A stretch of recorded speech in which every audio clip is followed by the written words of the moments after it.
exciting lecture presented by Anne Gordon. And I really just wanted to shout out about the series that it is really evidence of our growing community at Brescia. When last night, so many of us were having yoga together, and then today we're sharing our research together. And that's really what the Dean Speaker Series was intended to do, to create some energy on campus, share ideas in a way that we can create interdisciplinary connections and think big and face outward.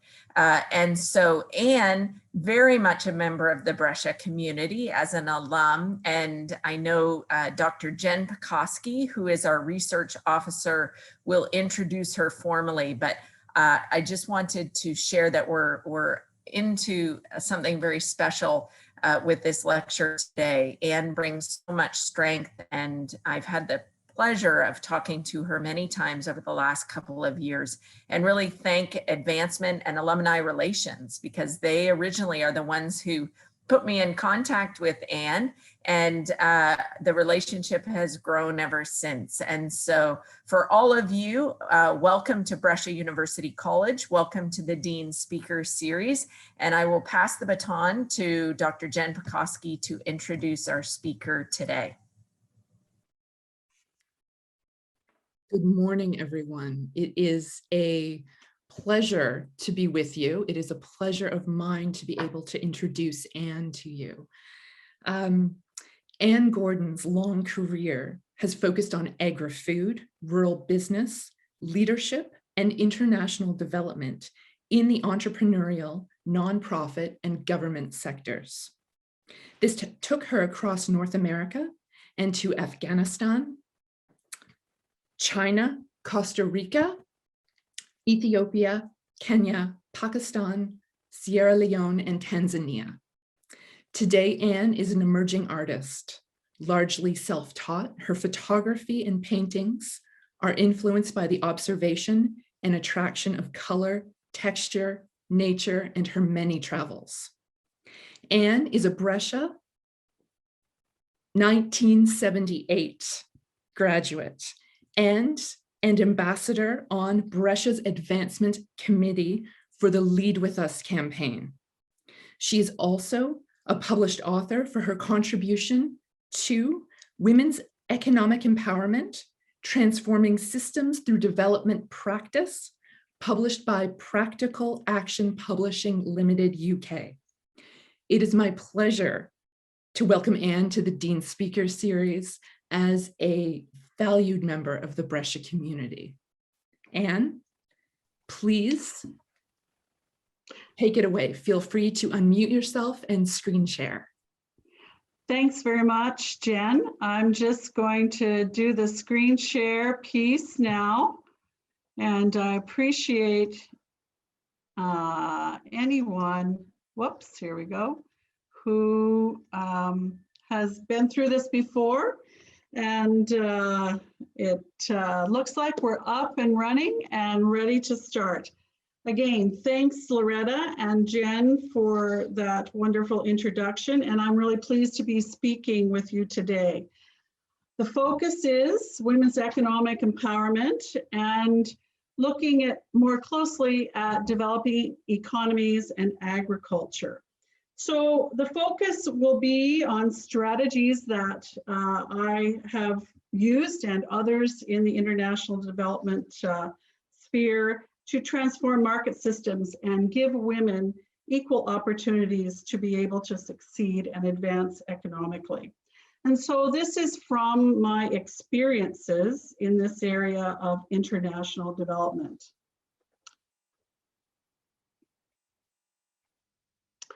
For today's presentation, I'm going to focus on 3 areas.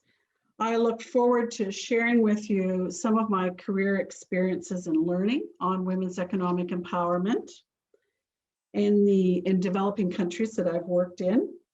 And this will also give you an introduction to the book that I was so fortunate to be able to write a chapter on. And then the last piece is to focus in on some applications and case studies of how women's economic empowerment can really be an important development in agriculture market systems. Now, also through this presentation, I've set aside some specific breaks throughout it. And you'll see at the bottom of the slide, when those are to occur, you'll see a symbol above a question mark and one of a text box. So those symbols mean that I'm going to stop for a few minutes and I'll take some questions, and Jen will be managing that. So I believe you can either type your question into the text box, or that you could raise your hand and Jen will keep track of that and manage that going along. I think there are a couple before we get to the end for final questions. So that's how this is going to flow. Many of you I know have heard me speak before, not in this environment, mind you. So you know I'm quite interactive in my presentations. So hopefully that having the Q&A breaks throughout will be able to encourage more of that and that style.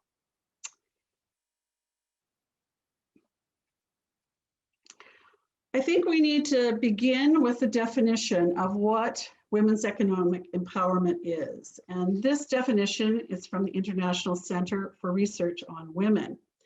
And it goes as follows, that women's economic empowerment occurs when a woman has the ability, others would say use the word access, but they can be interchangeable in this definition. And that means skills, having skills, resources, and access to succeed and advance economically, and the power and agency to make and act on economic decisions. And that includes control over resources and profits. So the key piece is access and ability, and that involves skills and resources. And then to advance economically means having power and agency to make and act on decisions. While the chapter I'm going to talk about today is about agriculture, there are many other highlights in the book. And I think that these highlights are really important influences and impacts on women's economic empowerment. So you can't just look at one in isolation of the other. And so it's nice that this book has a number of topics that talk about the impacts on women's economic empowerment. You'll see there enabling environments, financial inclusion, enterprise development, managing risks for women, measurement, empowerment, emerging trends. And the chapter that I wrote with my co-editor, Rachel Hess, or co-author Rachel Hess, on sector development and focus on agriculture. You know, in my career, I think I spent a total of 15 or more years working in international development, and that started early in the 1980s. After graduating from Brescia, I was a CUSO cooperant in Sierra Leone, and then most recently worked for a number of years with the Mennonite Economic Development Associates. And one of my goals in life was to be an author. And although I'm not an author of the whole book, it's really wonderful to have had the opportunity to write down some of the lessons that I've learned when focusing on agriculture and women's economic empowerment. It's really personally wonderful to be able to write these down in a chapter. The whole book really focuses on proven approaches. And as I said earlier, we're going to focus on the sector development in agriculture. My experience in agriculture extends from working in Ontario agriculture for a number of years, working in leadership for the Advanced Agriculture Leadership Program, both as a director and a participant. But in international development, that expanded, and I did a lot of work in market systems, looking at the rice value chain, milk, honey, vegetables, and in countries like Afghanistan, Pakistan, and East Africa. always with a women's economic empowerment focus. Before we get into the nitty-gritty of the chapter, I think it's important for us to just step back a minute and think about what market systems are and what the goal of a market systems approach is. And that is to create business-oriented solutions to poverty through gender-inclusive market systems development. And this diagram on the screen in front of you there is a model for how we think about market systems and how we begin to analyze how market systems work. So the main importance in this diagram is that large arrow you see in the center, because those are where the key actors in a market system reside. So these are core functions. It's about market-based transactions amongst firms in the marketplace. And this starts at the producer all the way to the end market, which might be a retail store, it might be a wholesale environment. So that is the core of the value chain in a market system. But there are many things that influence it.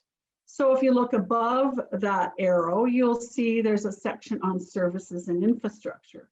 So the kinds of financial services that are available, business services, infrastructure, technology, logistics, all impact on how well that particular value chain works from producer to end market. Similarly, if you look on the bottom, there are a number of governing rules within the core functions, and they can be anything from regulations and laws to social norms, but it's how those rules influence business operations and trading relationships.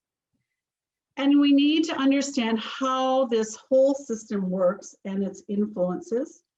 There are often bottlenecks and challenges, but there are also opportunities. And it's looking for those opportunities and the strategies to get to the solutions that improve the function of the value chain to generate more income for all actors along that value chain. The real importance of this model, and this is one of the things that I think is most important in the work I have done, is this model focuses on sustainability through market linkages and commercial relations in the value chain, rather than through NGOs and government. And I really believe that this is a really vital approach to market systems. So you can look at any type of production using that model. And I thought it might be good to look at an example of an agriculture value chain, the soybean value chain, for instance, and just to try and understand the different players there in that value chain. So for the purposes of today, we'll just use this as an example.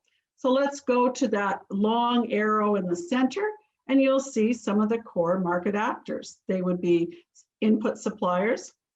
So those are seed producers, seed sellers.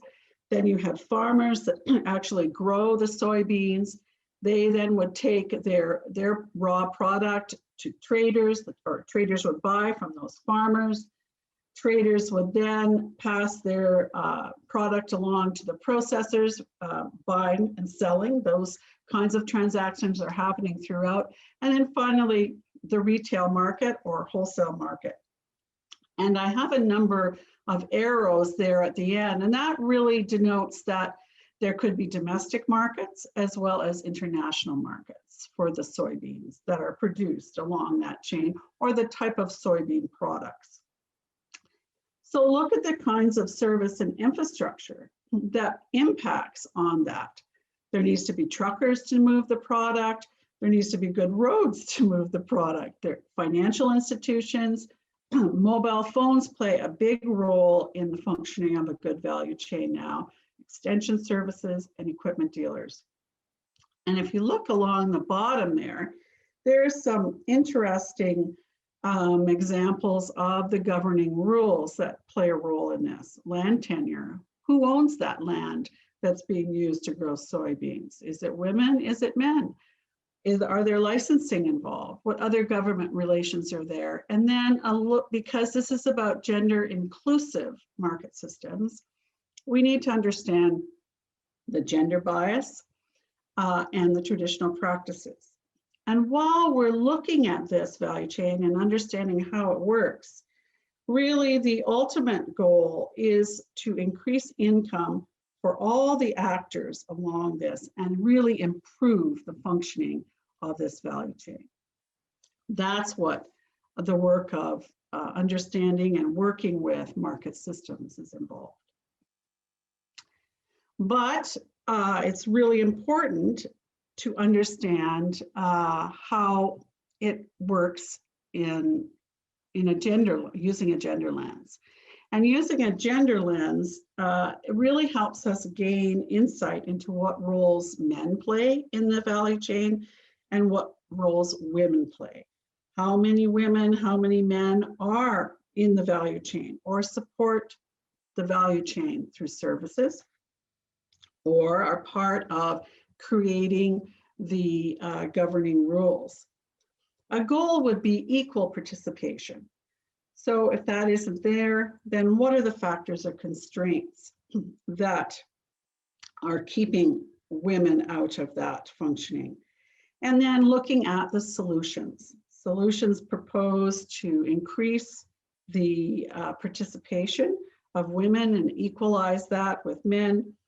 And that often involves integration, targeting, and dialogue. So you'll see at the corner of the screen are my little question symbol and the comment icon. And so I'll just pause for a minute here or two and ask for any questions that anyone might have about the presentation so far. Everyone, if you are a little bit unfamiliar with this platform that we're using, you can either pop your question by writing it into the chat box. That will come to me and then I can facilitate it.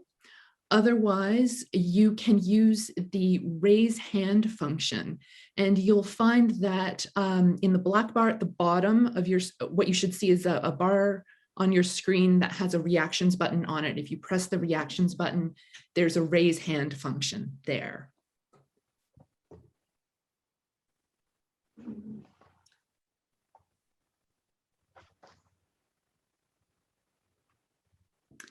I'm seeing some applause from Sharon. Sorry. Oh, I want the raise hand. Oh, very good. Well, Sharon, you have used a hand icon, so please pose your question. I'm really enjoying Anne's presentation so far, and I have heard it before. And I wonder if she would also share. I remember she told us about going to a meeting, and if there weren't women present, she walked away, or that was the bottom line. The women had to be at the meeting. Anne? Or is this too soon to talk about that? Well, we can, I'm not sure exactly of the example you mean, Sharon, but I will tell a story about, I think it was probably a moment that was most meaningful for me. I was working in Afghanistan, and we had started a project with the Mennonite Economic Development Associates there about helping to grow food in kitchen gardens and trying to help improve women's income in Afghanistan in the province of Parwan. And the project had been going for a few years. And as part of that, we always met with the women farmers. So we were all gathered in this room, and the women farmers would come in, and it was just like going to a women's meeting anywhere. I mean, it reminded me of many Women's Institute meetings that I had been involved in over the years and other women's meetings. So there was lots of talking. We started to ask them how their season was, and we were doing this, of course, through a translator, and how things were going. And then we were getting good answers. They were all very happy. Most things were going well. But then we started to get into a little more difficult questions, the questions of gender and agency. So when they made extra money from the sale of their vegetables, were they allowed to keep their money? Or did the male family members take that money from them? So for a moment, there was a lot of talk, and it was like there was a little drum roll almost. And all of a sudden, a young woman stood up. She was young. She probably was maybe 18 or 17. And she stood up and she opened the top of her dress, and she reached her hand down in and pulled out a little pouch. And in the pouch was some money. She pulled it out and she said, "I made this money from the vegetables that I sold this year from our kitchen garden. And my husband says, that is my money."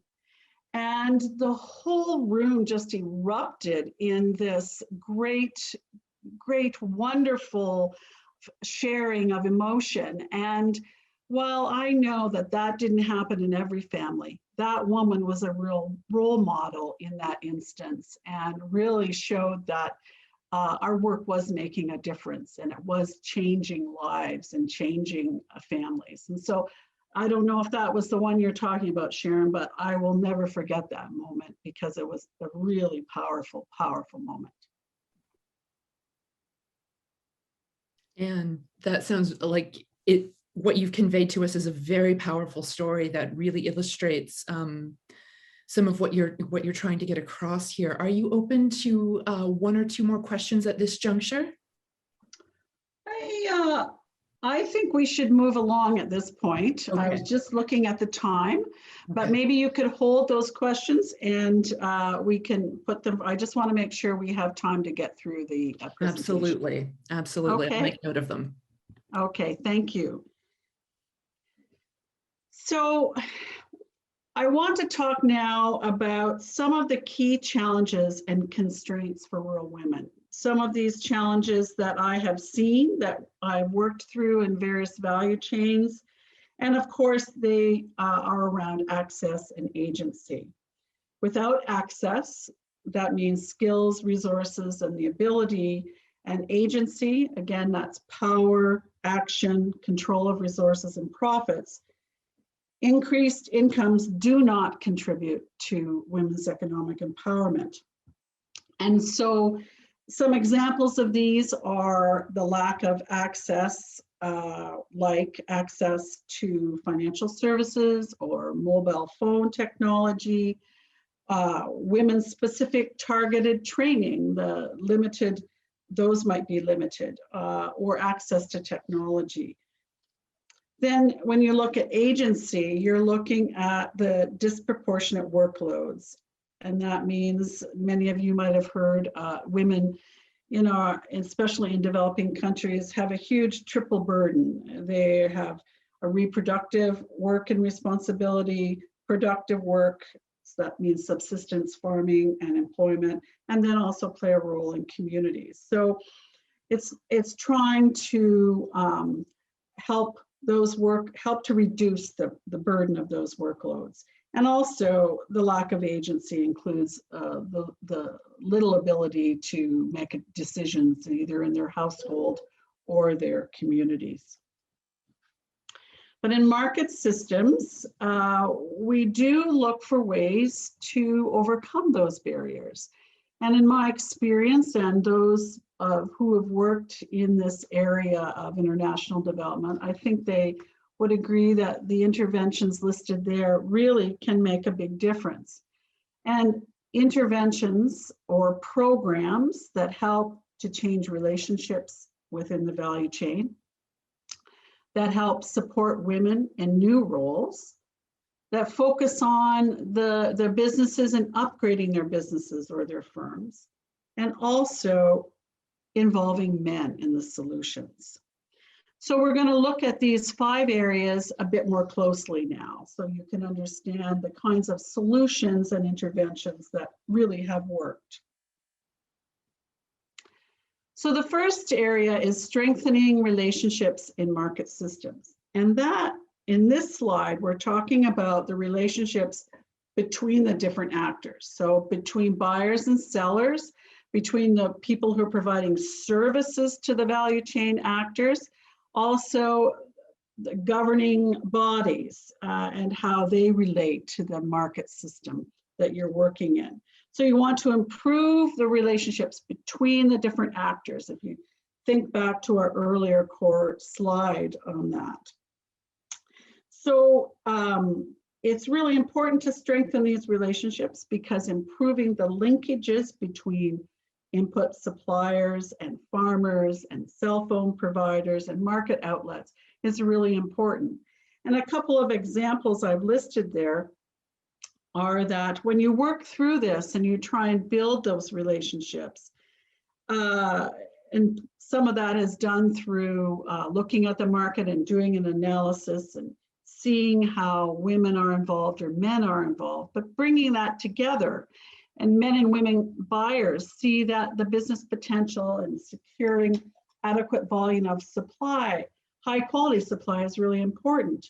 Or that women suppliers and sales agents want to expand their customer base. Those are all positive things. And many of the interventions we have used focus on dealing with the bottlenecks that prevent women from participating and improving the relationships. I just want to read for you an example of a statement. This is from an input supplier in Ghana, actually, and they were involved in a project that tried to, one of the things they tried to do was to improve the relationships amongst them, himself and the women farmers. And so here's what he had to say. In the past, we worked with men and they ran away with our money. Since then, we have been working with women and we have never experienced those problems. They are supportive of our business and we appreciate their effort. Women want to pay right away. And if they are buying products, they want you to pick up the money right away. And that's from the manager of an input supply business in Ghana. So working with the farmers and those input suppliers in that situation really helped to build that relationship. Then also, we want to strengthen relationships within and among similar value chain actors. So that means working together, having farmers work more together, for instance, and to help them understand that cooperation can be positive and give them a market advantage. Again, think back to that arrow of the value chain and the core value chain. And some examples are that working together with women to establish savings and loan groups, to establish groups for training, or other value addition. It might even be facilitating the training for a new way of gardening, keyhole gardens, which help to reduce the cushion, the shock that dry season and dry season issues for that. So we're looking for different ways to have those actors in the value chain work together. The next area was supporting new roles and firm upgrading or business upgrading. And this really looks at different ways to facilitate some change. So if we look under the new roles column, you'll see value addition to traditional roles. So there are traditional roles that women play in or work at in farming. And as an example, weeding rice. I know from working in Ethiopia, weeding rice fields is traditionally a women's role. Well, how can you take that role and add value to it so it reduces the time that's spent at that? And what that what we did in Ethiopia was encourage farmers to plant their rice in rows, and very consistent rows, and then working with equipment dealers to create a new weeder that women could use that actually reduced the amount of time that they had to spend in the field, and it also kept the weeds down in a longer duration, much more effectively. So that's one example of value addition to a traditional role. Other ways are creating new roles, like sales agents. So a sales agent would be an intermediary. They would be someone who, yes, they might be a farmer, but they also might be have expand their business to training and extension, or seed supply, or aggregating, having women come together and bring their product to their farm and aggregating those, which then that sales agent would sell on to a larger trader. But that's really important because it really would diversify their income and really be an opportunity for that woman also to be in a leadership role. Lead farmers, that role is also about helping women understand and train and mentor. Often lead farmers would have approximately 25 or 30 women farmers working with them, and they would provide training to those farmers. They also might be encouraged to help them, to mentor them, and basically they're a model for how women farmers could be more productive in their business.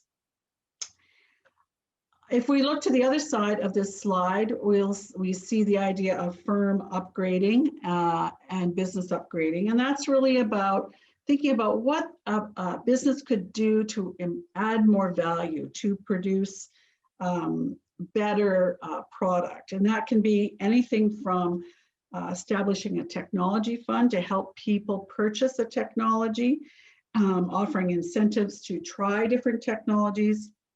It might be certification, or improving equality in small and medium firms. And that really, they would act as a model. And there is a model, a lead firm model, where you're taking have small and medium firms that are looking for ways to improve, and helping them with improving the gender equality in the firm is one of the ways that can really be very productive in this area of women's economic empowerment. And last but not least, in terms of solutions, is needing to involve men. And really, the failure to engage men in this really runs risks of unintended consequences, such as the deterioration of women's position, increase in gender-based violence, or moves by men to take over the resources that women have built. And often this, we've got a couple of examples there. I'm most familiar with the one of having male gender activists, but it's really about dialogue with other men, dialogue on gender concepts in community forums, having male members speak out for gender equality, and advocating for women to take on leadership roles. My example of this, again, comes from Afghanistan. And I remember before we could work in those villages, we needed to meet with the Men's Community Council. They had to give us permission to work in the villages. And so we would introduce our concept, and mostly they were skeptical because they were really worried. Often in that culture, there was a concern that if women became more educated, that somehow men would lose out. And so there was a real concern. And I know in education, this was like 10 years ago now, I'm hopeful that things have changed some, but there was some resistance to educating women. But when META went in there, we didn't talk about educating women, although educating women to be financially literate was a very important part of the project. But we didn't talk about that. We talked about raising the incomes of the families, growing vegetables, learning how to grow really good vegetables, adding value to that, and bringing money into the household. Well, those councils that let us do that, I mean, we didn't get 100% acceptance at the beginning. But when the men saw the money coming into the household, when they saw that the women were using that money for health concerns, to bring better nutrition into the home, they really saw how it made a difference. And in fact, they really wanted to understand more as well and wanted to be involved. So I think it's really important to involve men in solutions. And in this case study we're going to talk about now, male community activists was a really important part of that project, and I think contributed to the benefits in the project overall. So this is the case study that is part of the chapter in the book, and it's a project called GROW, Greater Rural Opportunities for Women, and this took place in northern Ghana. And this project had three important goals: to improve nutrition practices, increase marketing of agriculture products, and increase agriculture productivity. And you'll see that in this diagram on the left of the screen in those colored areas. Those are the three key pieces that they were looking at to improve. It was a 7-year project, and the results showed a doubling of annual incomes for all of the farmers that were there.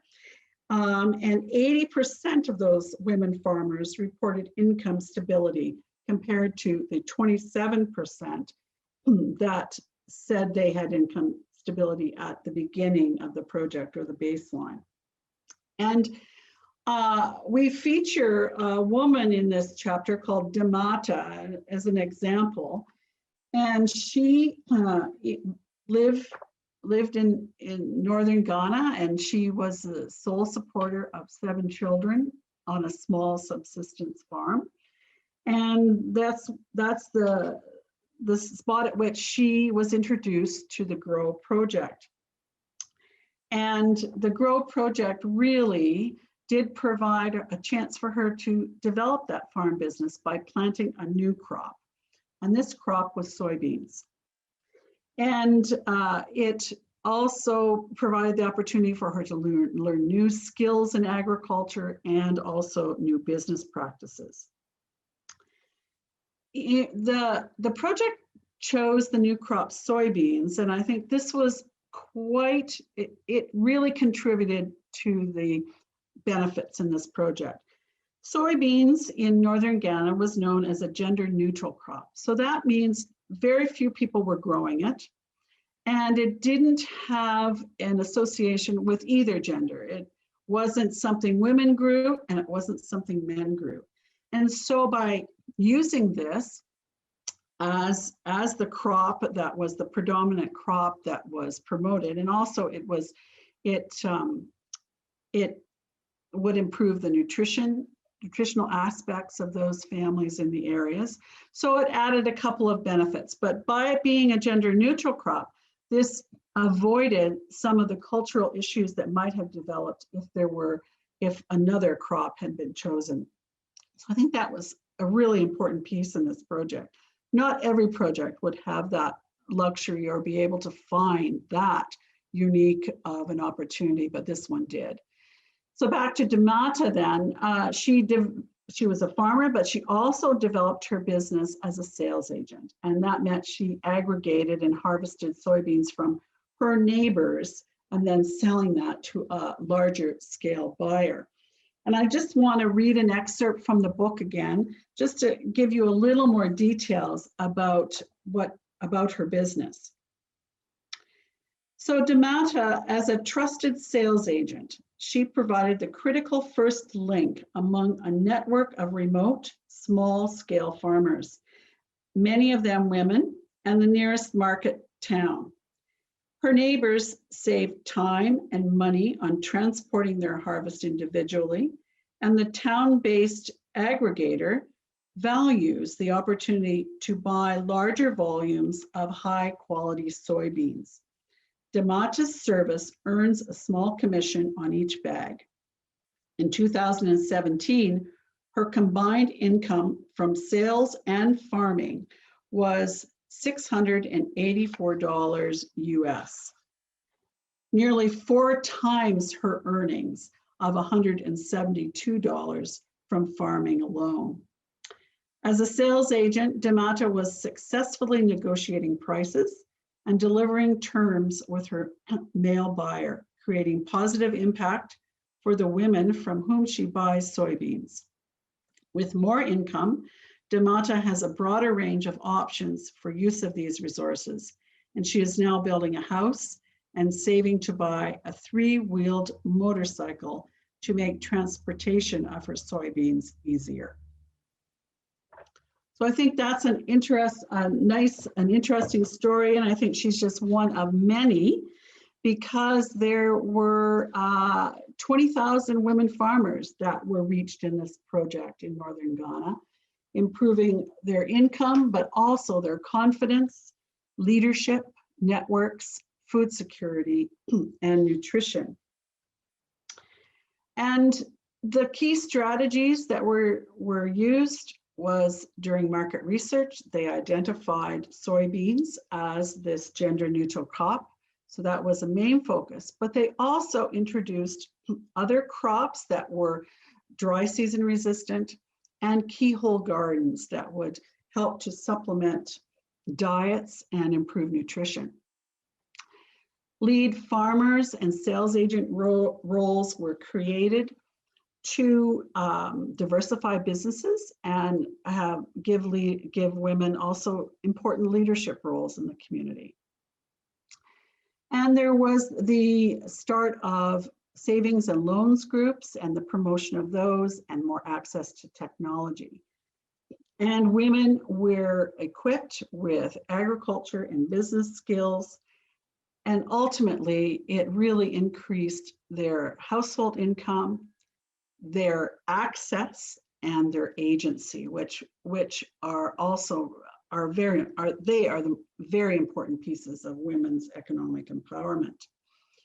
Now, MEDA has done a wonderful job of creating a series of Grow learning lessons, and I've got the location of those lessons. There are really a number. So if you go to their website, and you'll see at the bottom there, www.meda.org/grow-learning, you can get a lot more in-depth data on a variety of topics: conservation agriculture, male engagement in women's economic empowerment, land tenure, nutrition and food security. They did a crop insurance pilot, village savings and loans associations, and many more. I think it's a really wonderful series of learnings from this 7-year project. So I'd encourage you to take a look at those if you're interested in any more information about results and reach for this project. It's a good one.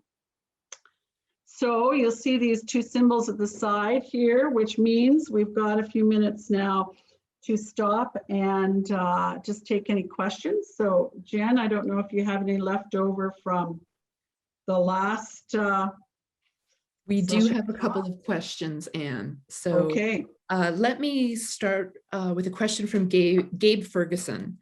In terms of gender differences, from your experience and from your knowledge, do you notice the gender differences in all locations? And this is a geographic context in terms of North America and internationally. Would you speak to that a bit? Yes, I think it, of course, depends on the culture that you're in, but definitely there are differences, and a very simple example of that is in Afghanistan. When I worked there, I could never just go and shake hands with a man. That was culturally unacceptable at that time. Women could not do that. And so that's just one example of a very different different cultural, I guess the word differences that you see when you're working. And I think too, there's you'll see much more isolation. You see women very isolated, not so mobile as we would see in North America. And I think that's also a huge factor in this, and their isolation in their homes and in their communities. Thank you for that. A couple of questions from Karen Daynard. One of them is contextual and I think fits in nicely to the case study we're just sharing with us. Could you give us a little bit of a sense of how big these plots of land are? Are we talking about 1/4 of an acre, a suburban neighborhood house lot? Like what, can you give us a sense of what these farms look like? Well, they're very small acreage. And of course in many cases, the women were not allowed to even own land. So they would have to actually create an agreement with the men in the family or whoever. The government often owned a lot of the land that they could even use it. So there were small plots. They're bigger than a backyard, but I don't know if they would be 1/4 of an acre even. And they varied. So, but a part of the program was helping women negotiate those agreements to be able to have the land for more than 1 year, because they're going to invest in making that soil better and making that land more productive. And we didn't want to see it being turned back or them losing control over that, the whole agency part. So a lot of work was done there, but I know that more needs to be done in that area as well, because traditionally land is not owned by women in Northern Ghana. Right. Karen, I think if you go to this Grow Learning series, you can actually get a lot more of those details, especially in the series on conservation farming. Okay. Another question from Karen that I mentioned, please. It has to do with corruption and bribery. So where along the line of what you're speaking about does corruption and bribery fit in or take place? And then are there gender differences with bribery? I don't know about the gender differences in bribery. I'm not really aware of that as much, but there's bribery all along there in some form or another. And I know that when I worked for MEDA, we wouldn't participate in that at all. So we would walk the other way. We would encourage in the training to not be a part of that. It just wasn't how we operated. And if we found someone that was skimming or taking money, they were out the door. So that's just how we rolled as an international development organization and in communities that we worked in. I'm not sure everyone does. And I remember doing some research in China and basically talking to some leaders in agriculture, agribusiness there. And it went from everything from we don't do the bribes to all the way to, well, that's a part of how you have to operate here. So it was a real continuum and it's a slippery slope. Okay, thank you, Anne. One more now, or shall I save it for the wrap up? Let's save it for the end, okay? I just have a few more slides to get through and I see our time is running ahead. So let me just finish off, okay? Perfect. So I just wanted to summarize some of the trends and challenges, and there is more work to do. Certainly from the agency point of view, interventions need to go beyond a household decision-making. It's great to have that, but it needs to go beyond that and support additional dimensions and work in areas such as community social norms. The other area of agency is looking at better ways to measure and measuring the time use of women and external factors that comprise women's empowerment. There is no standard measurement, and people don't, and organizations haven't spent a lot of time on measuring. So measuring that time use is a really important thing to get a handle on. In the areas of access, prioritizing time-saving, climate-smart, and environmentally friendly technologies is very important from an agriculture point of view. Efforts to improve women's land rights must take place, and it involves working with men and women at various levels of influence. And it's not the last challenge, but these are some few ones, is the whole digital footprints. I mean, our digital age can be very powerful in a market system, but women need to be involved in designing those, in application and access to that information and communication technology. Phones are still very, very expensive. And so it's important that some of these areas, I believe the book talks about a few more trends, but for me, in terms of agriculture, these are some of the important areas that need to be worked on.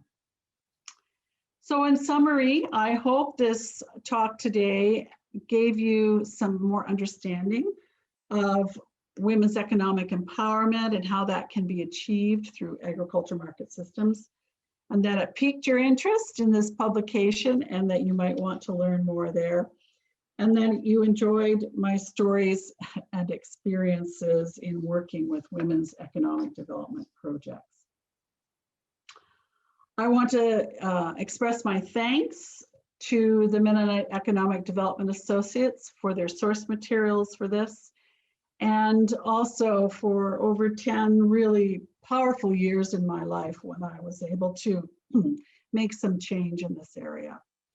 I want to thank my chapter co-author, Rachel Hess, and the book editors, Linda Jones and Adam Braun. I don't know if any of those folks are on there today, but it was great working with all of them. And thanks to Brescia University College for this opportunity to speak today. And most importantly, you, the audience, for your interest and attention. I'm going to stop on this last slide now. This is where you can get the publication if you're interested in more of this work. I think anyone here that's working in an international environment would find some of the aspects in this book very helpful.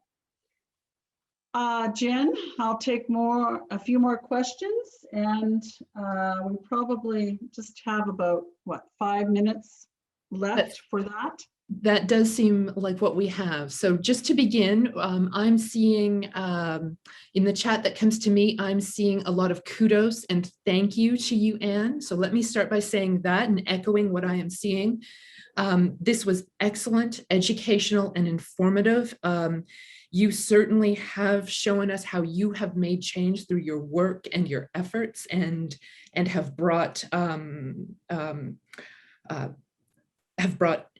change and benefited lives. So thank you for that. Let me start with a question from Dr. Rula Hawa. She starts by saying, thank you so much for a wonderful presentation. And the question is, have they considered other areas in the Middle East for providing such programming and interventions?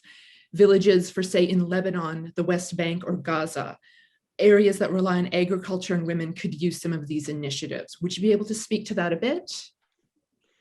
I do know that this organization that I worked for, the Mennonite Economic Development Associates, has a very powerful project in Jordan, working with women, using some of the same interventions that I talked about.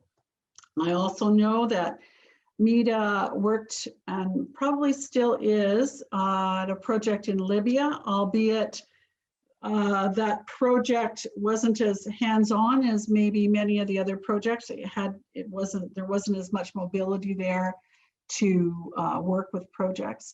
But I do know that yes, Mida and other international organizations do target those areas of the world where this kind of work is really needed. Thank you so much for that, Anne. Do we have any more questions? You are more than welcome to use the raise your hand approach, and we can, and then you can open your microphone.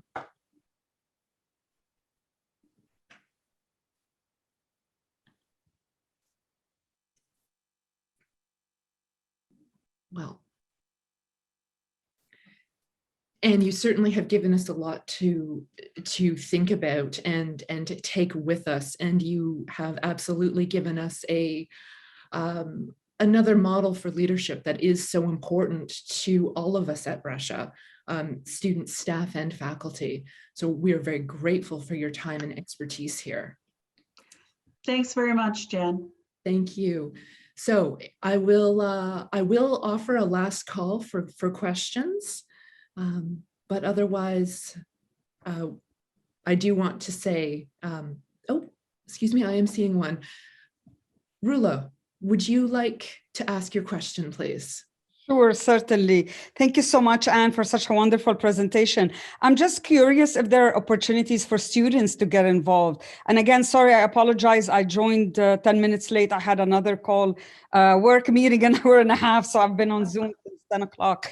So I'm just curious, like I teach in family studies, and I can see some amazing opportunities here for students at Brescia to get involved. And what would be kind of, aside from having people like you, maybe perhaps come and hopefully in person in September, like to talk to the students as guest speakers, but also how can we get the students, I think they're hungry for those opportunities. How can we get them involved? Well, I think I'm happy to always talk. First of all, let me say I'm always happy to talk about this work I've done, and always happy to learn from other people as well, what's happening, what's new. So hopefully when all this is over, we can have more in-person discussions like this. But for getting involved for students, I often recommend for students to take a look at a lot of the websites of international development organizations. World Vision, CARE, Oxfam, and MEDA also has often opportunities for interns. And over the years I saw at MEDA, someone would come in as an intern, and that would mean in their summertime they might work for a project that was in Nicaragua or Tanzania. I know that MEDA didn't have interns everywhere. Safety was the most important thing, but they did have some. And those interns, those few weeks that they spent living in that environment and working and assisting with that project really gave them an idea of whether this was the profession for them or not. And if it was, MEDA often had openings, and I worked with several young women who basically worked their way up in the organization from being an intern. So I would encourage students to go to websites of international development organizations and see what internship opportunities might be there. And in fact, my first job after university, you probably missed this at the beginning, I was a CUSO cooperant, and at that time they were called volunteers because we didn't really get much money at all. And I was placed in Sierra Leone, and I taught home economics in a secondary school. And that was what really propelled my interest in this area and really made me really want to give more, but also, there's a give and receive. I think those cultures in many ways taught me a lot about myself. And also then I was able to impart some of my knowledge as well. So it's a give and take, and it's been a wonderful career. So that's what I would encourage young people to do. Look for those kinds of opportunities. Thank you so much for that advice, Anne. And thank you so much for this talk, for sharing your knowledge, your expertise, and your time with us. We at Brescia are very grateful for your scholarship. Let me remind our community that our next speaker series is April 23, same time. Dr. Marlene Jansen-Lebert, a faculty at Brescia, is speaking on leadership amidst a pandemic, gender and leader character. So we hope to see you there, and registration happens the same way as you did to get to this session. So again, Anne, thank you. Thank you for the community of Brescia for coming together to celebrate ideas, knowledge, and of course, leadership. We look forward to continuing the speaker series and look forward to sharing it with you. Everyone, have a wonderful day, and thank you again.